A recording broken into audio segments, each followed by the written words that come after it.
So now it's time to start with the CSS part for the cache calculator application. So for that we need to use the style.css file, and this file is already linked with the index.html.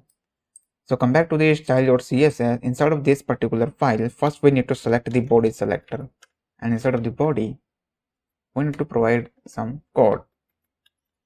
So the first line of the code that we want to provide is the margin. So we need to specify the margin. So margin is going to be 0. And then we need to provide the padding. So padding is going to be 0. And then we need to provide the background. So this will be the property, and instead of that we need to provide the linear gradient function, which is going to be having a value called to right, comma, and then we need to provide the here value which is E0, F, and F. Alright, and then we need to provide the another value which is a hash symbol, and then this is going to be like FF C0 CB.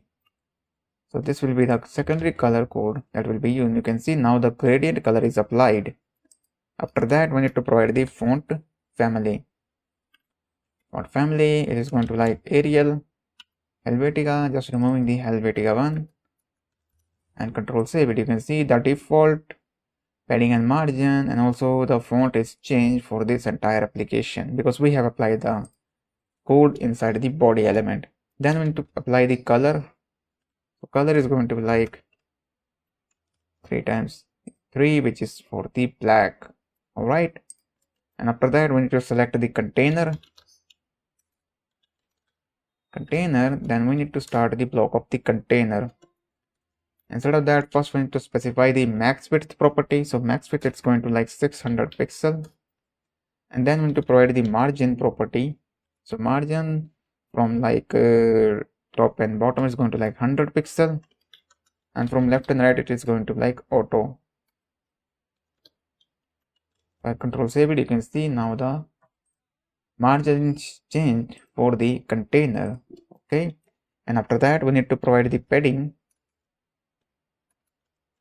property, that is from left and right, means from top and bottom is 20 pixel, and from left and right it's going to be 5 pixel. Alright, and then we need to apply the background color. So it is for the linear gradient, so we are going to use the linear gradient function. Again we need to, at this point of time we are going to use it to left. Then we need to provide the color code, which is 3466 D1, and then we need to provide the another color code, which is FF, I can say 1493. If I control save it, now you can see the gradient color is applied to the container. Alright, and for the rounded corners we need to use the border radius property. Border radius is going to like 8 pixel, and then we need to provide the box shadow. So box shadow is going to like 0, then we need to provide the 2 pixel, then the blurriness is going to like 4 pixel, and then we need to provide the RGBA function. Right, inside of that 0, 0, 0 and 0.1. Control save it. Now you can see the box shadow and also the rounded corners applied to the container. Alright, then we need to use here another property which is going to be like display. So display, we are going to use the flex. Then we need to provide the align items. It's going to like a center. Alright, you can see everything is actually aligned in the single row. Then we need to provide the flex direction, which is column. Alright, and then you can simply see how the code is applied. And even I can just simply go and increase the blurriness to here 10 pixel, so that it looks more crisp, means the blurriness applied to the back shadow. Alright, and next we need to create the animation, which is actually a fade in animation. So we need to create the keyframes for the fade in animation, because we need to apply the animation. So keyframe, I can just simply go with the add the rate keyframes, then to provide the identifier name, which is going to be like fade in, then 0%, And then after that, I'm going to provide the 100%.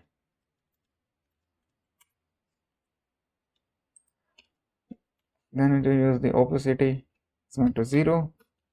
And then this is going to be transform property, which is like translate y. And instead of that, we're going to provide the minus 20 pixel. Alright, and then we need to provide the 100% like opacity, and this is going to be 1. Then transform and translate y 0. Control save it. And instead of that, we need to provide the animation.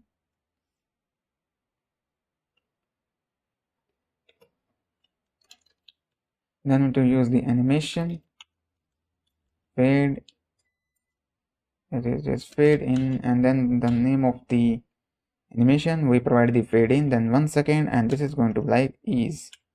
The control save it. You can see now the fade in animation is applied to the container. Alright, so that marks the code completion for the container. Next we need to provide the code for the header. So just simply you can come to the index.html. So this is the heading. So we need to provide the header class like header, because I actually forgot in the HTML part. So come back to the style.css. Right, so instead of that, we need to use the header. Then start the block of the code. Then first we need to apply the text align property. Text alignment is going to be like center, and after that we need to provide the margin. The margin bottom is going to be like 20 pixel, and then we need to provide the color. So color is going to be like white. You can see now the code is applied to the heading. Alright, and then we need to provide the code for the rows, because you can see everything is actually wrapped inside the rows because it is actually treated as a single row. So we need to add the code for the row so that it will look more beautiful. Okay, so I will be using here a row because it is a, and with the use of the dot, because it is actually a class selector. Then we need to provide the margin top property. So margin top is going to like 10 pixel. Control save it. Then you can see margin is applied to the row, which is a division container. Then we need to set the display property, because right now they are not perfectly aligned. So we need to actually change its display property, which is going to be like display flex. Then justify content like center. And after that, we need to add the align items property. Align items, it is also going to be center. And then we need to provide the transition. Then we need to apply the transform. Transition, transform is like 0.2s. And then we need to provide the ease. Control save it. Now you can see if I just simply, okay, so this is actually a row. Then on the hover, we need to add the effect. So it is like a row. Then we need to provide here the hover, which is a pseudo class element. Instead of that, we need to use the transform and the scale. Instead of the scale, we need to provide 1.05 as a value. Now you can see if I hover, then the scale is actually performed, means the scale transformation. Also, you can see these images, then this input type and this particular span element are actually aligned at this vertical, means horizontally it's aligned properly. Okay, horizontally aligned properly. Now it's time to apply the code for the image in which the currencies are displaying. So image, we need to provide the margin right property, because right now they are very close to each other, means there is no margin. So if I control save it, you can see margin is applied. Now it's time to actually add the code for the input. So we need to select the input element and then array brackets, and then we will find the type, then the not nth type, it is actually a type, nth type, then we will use the number, and then start the block of the code. Here first we need to apply the padding property. So padding is going to be like 10 pixel, and then we need to provide the font size is going to like 15 pixel, then width is going to like 250 pixel. Control save it. You can see the input type is actually modified a lot with the use of these codes. Then to add the border radius property, border radius is going to like 4 pixel. border radius is going to be 4 pixel. Then the border we need to change, it is like border 1 pixel solid, and then after that as symbol 3 times C. Okay, then we need to use the flex. So flex is going to like 1. Okay, the flex property that we have applied here 1, and after that we need to add the transition property, which is like border color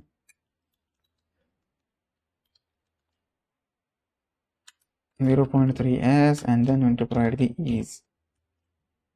Okay, and then here we need to add the background color. This is the background color, that is hashtag 3 times F. Alright, and then we need to add here a color property, means once we add the text here, right now if we add the number, so we want to add the color as well. So color hashtag 3 times 3. Alright, background color, and then we need to add here a font weight property. Font weight is going to like 600. You can see now it will become more bold. Okay, so the text will become more bold.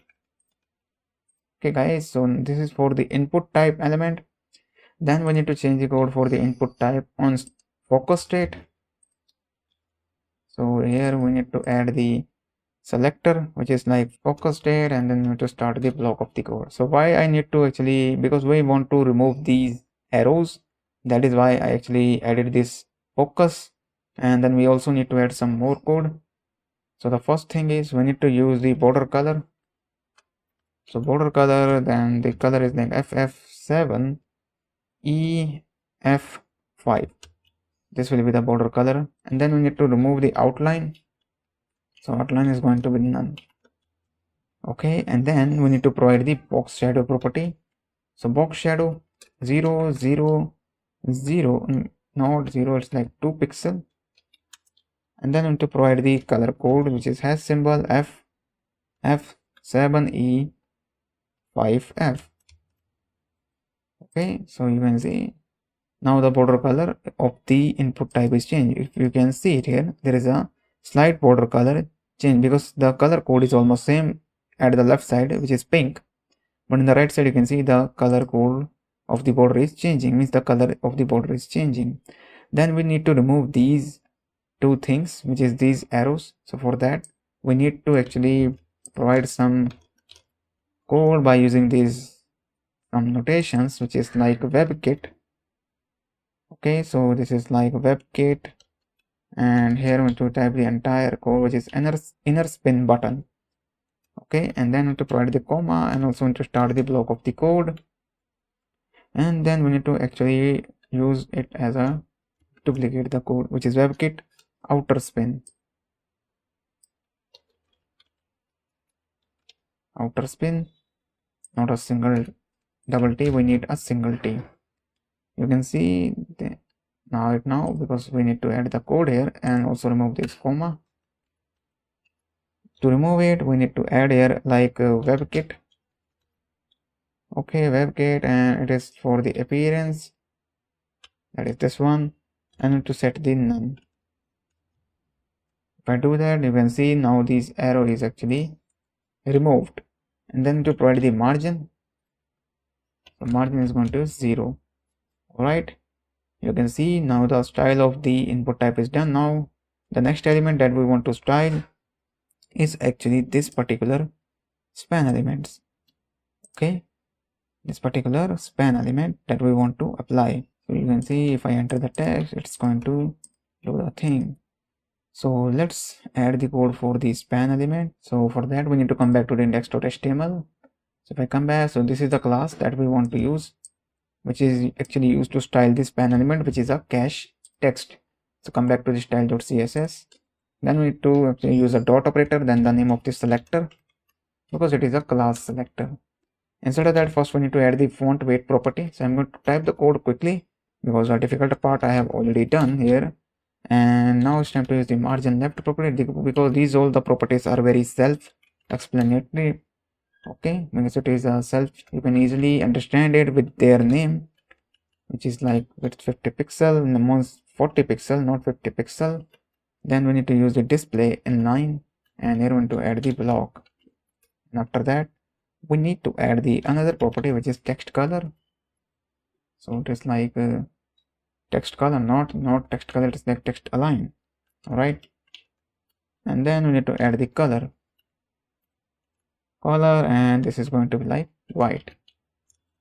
Okay, now I have actually specified the inline block and this text align center and also the width, so that whenever the value will become 2-digit, then it is not going to shift the input type and the image and also itself. I have already explained this in many of my previous courses and also in many of the previous projects. All right. So if you watch that things, then you will understand these 3 lines of the code. Here also how they are actually working. Then we need to add the style code for the button. So we need to select the button here. Button, then start its block of the code. Inside of the button, we need to add the padding property. So padding is going to like 10 pixel, 20 pixel. And then here we need to add the font size. Is going to like 16 pixel. And then we need to add the background color. Background color has symbol FF7E5F. You can see now the color of the button is actually changed. Then we have to add the color as symbol FFF. Then we have to add the border. So border is going to be like none. Then we have to add the border radius, which is going to like 4 pixel. And then to add the cursor. So cursor is going to be like, this is a cursor. We need to add the value here, pointer. Okay, the color is applied. You can see if I hover it, then the cursor changes to pointer. Now you can see if I hover it, if I control save it, and now if I hover it, then you can see the cursor is changes to pointer. Alright, you can see here, and also the animation is also applied to the button as well, because the division element in which it is wrapped means the code is present inside the division element, which is class is actually row. Alright, so that is the reason things are applied to the button as well. So here we need to use the transition property. Transition, then you need to use the background, and then here we need to use the color and 0.3s, and it is going to like ease. Okay, and then we need to add a align self property. So align self is going to like flex end. Here we need to add the button, then this is going to like hover. Then we need to start the block of the code. Just like background color as symbol FF6C4A. You can see if I hover it, then you can see color of the button will become little dark orange. Okay, next we need to add the code for the final cache, which is the total cache and the final cache in words. So for that we need to use the ID selectors, because here you can see these are the ID selectors that we are going to use. So copy it, come back to the style.css, has symbol, and then we need to paste the name of the text final cache. Again come back to the index.html, copy this text final cache in words, then has symbol, and then we need to paste the name of the ID, and inside of that first we need to change the font size. So font size is going to like 18 pixel. And then we need to add the font weight. Font weight is going to like bold. Okay, and then we need to add the margin top property.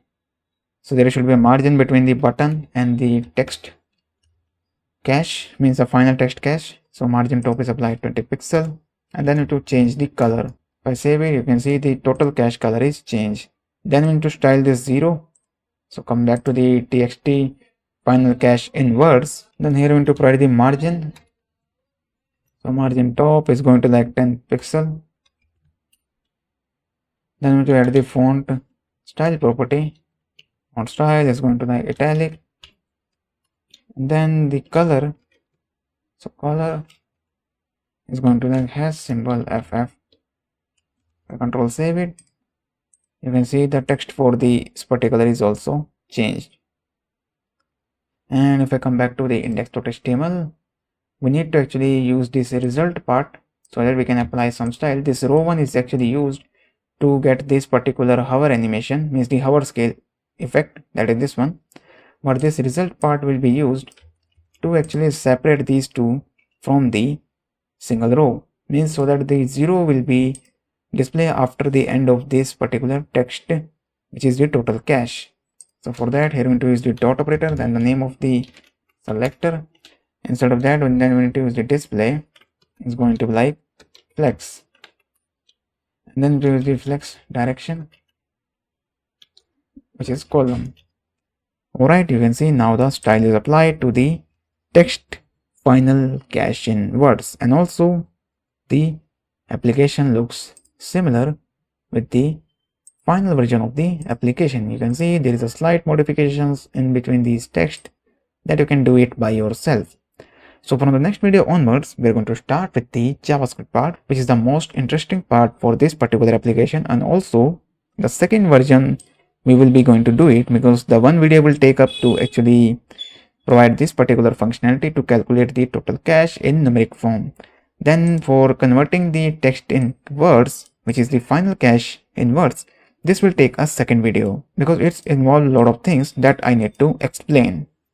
So that is the reason this particular application will be divided into two different parts of the JavaScript. Alright, so that's it for this video. Thank you for watching. See you in the next video.